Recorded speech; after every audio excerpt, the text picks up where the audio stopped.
Hello mga kabibig! Welcome back sa ating bagong YouTube channel. Ito ang pinakamaingay ng YouTuber sa balat ng YouTube. Ako si Kabibig, maglabag-labag na tao with evidence. Nako po, sa mga mapanirang puri laban kay Senator Marcoleta. Lalo na yung mga bashers na yan. Nako, cyber libel is coming to town. Magsasampa ng cyber libel si Congressman Marcoleta, ang anak ni Senator Marcoleta. Si Paulo Henry Marcoleta, mga kabibig, ay magsasampa ng cyber libel sa kanyang official statement, mga kabibig, sa kanyang official Facebook account. Sinabi niya, mga kabibig, eto ha, i-share ko sa inyo. Nako, yung mga hindi nagpa-fact check dyan, pasensya na. Papatulan kayo ni Congressman Marcoleta kasi sinisira nyo ang pangalan ni Senator Marcoleta. Ano bang ginawang kabalastugan ninyo kay Senator Marcoleta? May nagawa bang or binastos ba kayo ng Senator Marcoleta? Pinahiya ba kayo ng Senator Marcoleta?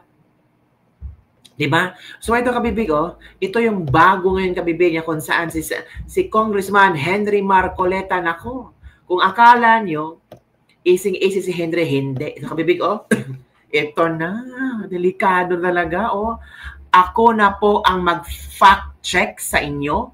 Senator Dante Marcoleta is not part of the NAPO list.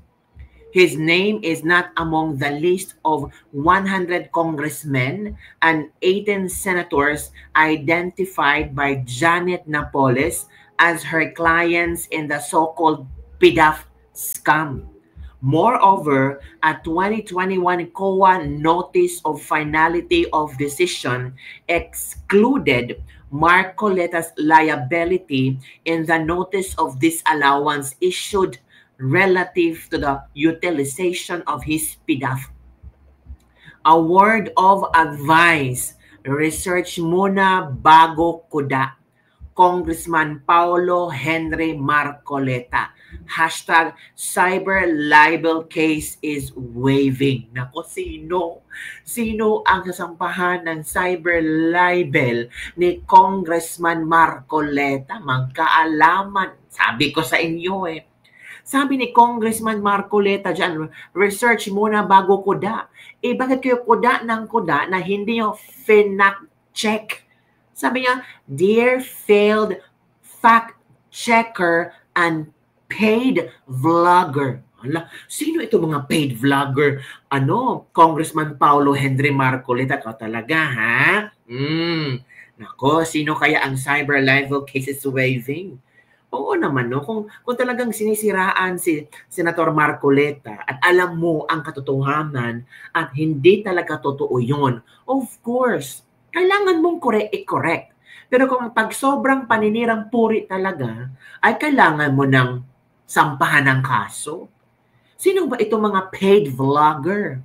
Nako, if you still remember na merong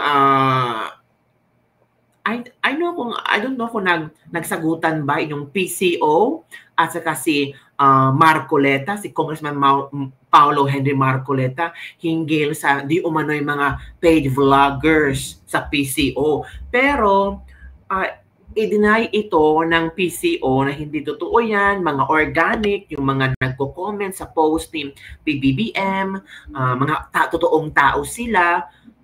Pero ngayon, itong na-experience ni Congressman Paulo Henry Marcoleta na kung saan sinira ang pagkatao ni Senator Marcoleta, pati kung ano-ano pa mga pinagsasabi nila,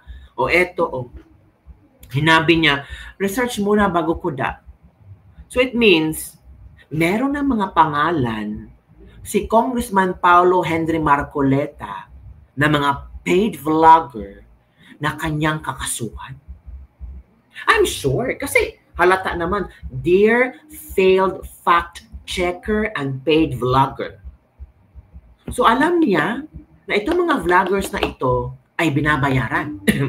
Alam niya na itong mga vloggers na ito ay iisa ang tema tungkol kay Marcoleta. Kung itong vlogger na ito ay umatake kay Marcoleta tungkol sa PDAF, the other vloggers same topic lang din sila. So kaya, baka napaisip niya ni Marcoleta, Senator Congressman Paulo Henry Marcoleta, ay, paid vlogger ito. Ay, tingnan niyo. Oh. Research muna bago ko daw. So paano yan? Sasampahan ni Congressman Paulo Henry Marcoleta? Kasi sabi niya, cyber libel case is waiving. So ano ang mga komento ng ating mga netizen hinggil dito? Alam mo naman ating mga netizen, magko-comment talaga kung ano ang kanilang reaction. Sabi ni Ricardo A. Orogo, true, ang ingot ng mga bashers. Kasama daw si Senator Marcoleta sa Napoles scandal. Fake news pala. Lalong-lalo na yung Vera Files. Inaway ko talaga yung nagko-comment doon. May maibato or maisira lang sila kay Senator Ranti Marcoleta. Sa tagal ng panunungkulan niya sa Kongreso, nanindigan siya sa alam niyang tama kahit pagkaisahan pa siya. Yan talaga consequence pag kumakalaban ka sa kanila ang sirain ang pagkatao mo. Gusto lang nilang dumihan ang pangalan ni Senator Marcoleta, Congressman Paulo, kaya gagawa ng kung ano-anong kasinungalingan. Wala namang maniniwala kung they will never ever put a good man down, right, Congressman Paulo? Stay strong. We're behind you in your battles. You cannot put a good man down. O, ito pa. Di na ako nagtataka. Lahat ng sinasabi nila, sila lang factual at tama. Highly intelligent individuals na pag di mo kaparehas ng values. Matic, DDS na.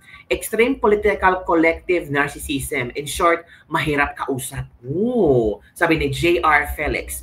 Paninira lang yan kay Senator Marcoleta na nanindigan sa tama at naayon sa batas. From Marty Carlo Topacio. Ito pa ha.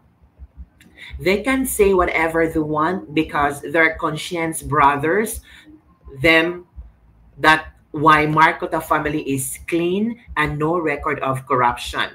Lift up your spirit, Kong Paulo, for God is with His children with pure hearts to be servants of the Filipino people. God bless you both in Camara and in the Senate. From Fina Javier. Naku, yun na nga kabibig.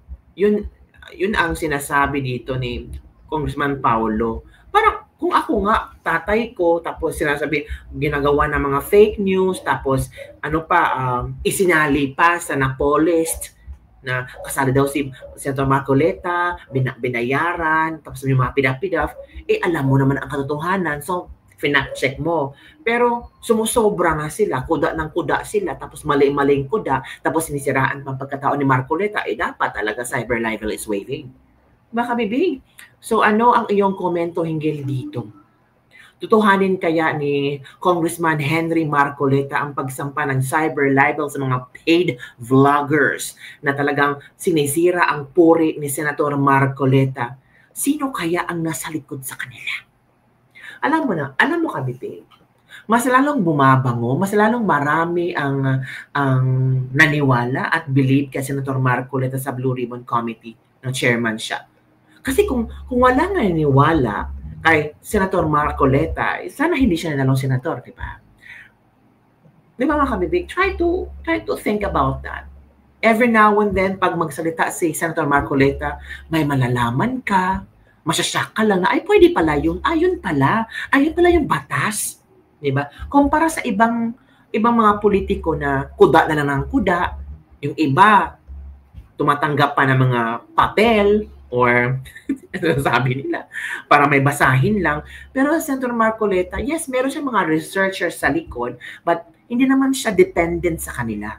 Kasi every now and then, talagang ready si Senator Marcoleta hindi, kung sa kantahan pa, makipagbiritan, hindi makipagdebatihan. Kasi alam niya kung ano ang tama, alam niya kung saan siya mali at tama, at kung ano ang kanyang paninindigan. Kaya, huwag niyo iismulin ang mga Marcoleta. And marami na rin nakapansin sa galing ni Congressman Paulo Henry Marcoleta na talagang katulad din siya ng kanyang ama. Kung ano ang tama, maninindigan talaga siya. At, di ba, mana-mana lang talaga yan, no? Talagang nagmana si Paulo Henry Marcoleta. At bata pa ito si Paulo Henry Marcoleta. mas marami pa siyang aabutin? Pwede siyang maging senator someday, katulad ng kayang ama. We don't know, mga kabibig. So yun lang po, kabibig, ang ating latest Lebak Lebak for today. Don't forget to like, subscribe, and share this video. Bye everyone! See you next time. Sino kayo mga paid vloggers kakasuhan, no?